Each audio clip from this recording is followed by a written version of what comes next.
Hey everybody, Dave here. This is a single video in my 15-part series for Let's Build in Blue Prism using Notepad++. I'm assuming that if this isn't part one, then you have seen the video prior to this. Let's get started.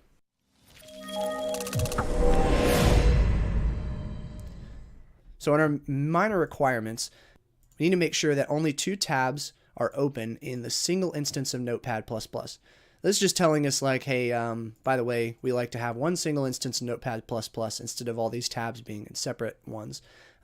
And these 2 specific tabs can be open. Everything else should be closed anytime this automation runs. So what I'm going to do is spy the part of Notepad++ that I think will help us with this. And I've looked around already to kind of figure this out. Otherwise, I didn't want to sit here on screen staring at it like with my mouth hanging open like, what do I do? There are multiple ways to accomplish this, but I think that this is the easiest way to do it. So I'm going to spy this. Are we going to spy the window dropdown? Because we could just send keys, right? Let's see. If I hold Alt, I don't know if you can see it, but when I hold Alt, the letters in each of these menu items gets highlighted. So if I want to open this one, for example, if I want to click on Window, and then this tells us the list of windows we have open, but I can click into Windows. And then this gives us a little pop-up that gives us a list of all of the windows that are currently open and the directory in which they are open. And in this case, it's d:\test in that folder. And then we don't really care about the type over here. But we've got the name of all these. And we've got a close window button, so we can close it right from here. And that way we don't have to deal with the problem is you want to avoid in RPA ever working with something that's too dynamic. And this, let me tell you, this bar right here that shows you the names of the tabs and stuff is extremely dynamic because you can change this to not show. You can change it to only show on the left side, sort of going vertically up the side of Notepad++. So that's something we want to avoid. And especially when we're trying to assume that the configuration of Notepad++ doesn't stay the same. And so we need to run this automation to make it go back to what we want. So we need to click into Windows. So first thing you might try is identify on this. You can see with Win32 mode, it does not, there's Win30. There's Win32 mode. It can only spy sort of this bar right here. It can spy this area, the outer sort of frame or window of Notepad++. Looks like it can get the this bar down here. This happens pretty frequently. Win32 mode can be really useful, but it also is probably the least identifiable in that it can identify the least number of elements compared to the other modes. So let's change it and see if we can do another mode. UI automation mode, active accessibility, or this accessibility mode. You can see that we can actually identify quite a lot of things that Win32 could not. And so let's try to use it because it looks like this might give us the most fidelity in identifying specific elements. So let's hold Control, click on the window, and then we'll rename this. I guess we can just call this button window. And then let's create a group called main menu. And we'll drag the window button into it. That way we can see, okay, main menu refers to this, file, edit, search, view, whatever. And then we have a button in that called window. And then we're gonna click on it, and then click on Windows down here.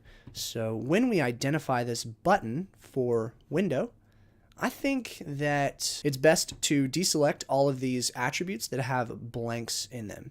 And the reason is that whenever you're working with the application, these blanks could suddenly get populated because of the different way that the element has changed. And so now you won't be able to identify it anymore. So I'm going to go deselect all the ones that are blank. That one's not blank. And hit the match column twice so that they're all at the top. All right, another thing that I want to change, see this window text here? This is specific to that file that we have selected currently. So I can either deselect this entirely, or I can make it wildcard Doesn't look like there's anything else that makes it. Oh, there we go. There we go. Window. Okay, so I don't think we need this. All right, so it found it. We can create an application model element to find this. So we will do that. Let's go ahead and click OK out of this and test it though. New. We'll say navigate to Windows list or something.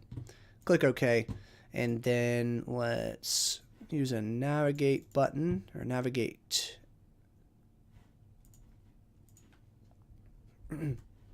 Let's use a navigate stage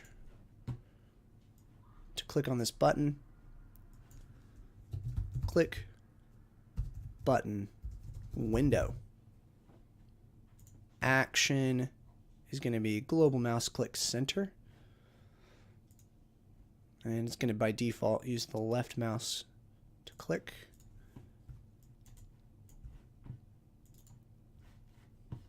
Let's make this screen size smaller, and that way we can see both of these at once. Let's hit play, see what happens. Failed to perform step 1 in navigate stage. Click button, window, on page, navigate to Windows list. Unable to match any active accessibility elements to the supplied query terms. Let's go back into application modeler and figure out what's going on. Highlight. Okay, so we can't find it anymore, so something has changed. What likely changed? Well, we can start deselecting some things. Element count. That's not the issue. Let's see. Parent description. Nope.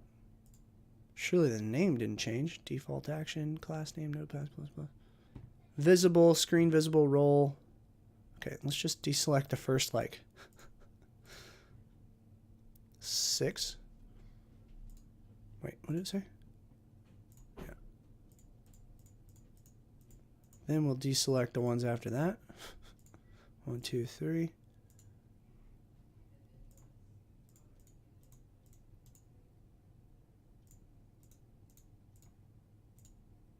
Oh, found it. Okay, so the problem was with one of these. I think it might have been that ID one. Of course, it's not enabled. Element count.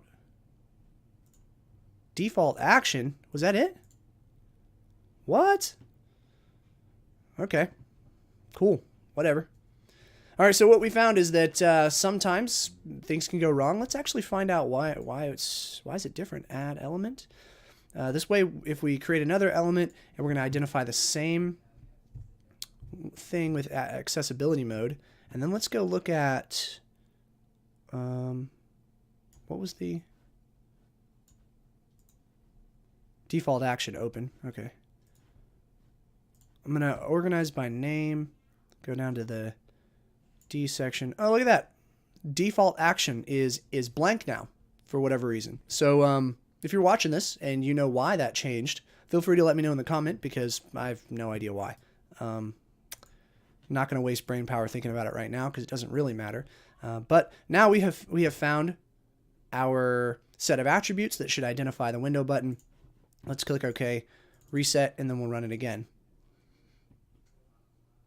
Okay, so we clicked on the button now, and we've got our little contextual menu that pops up, and we want to click on the Windows sort of button or selection here within the dropdown. So let's see if we can identify that. Open Application Modeler. We will probably do this as a child, sort of, because it's kind of it's contextual only after you've clicked this button, so that'll help us understand the relationship there. So I click the button now. Okay, so Win32 mode doesn't select it. Looks like UI automation mode does. Button window. Isn't that the name of it? Windows.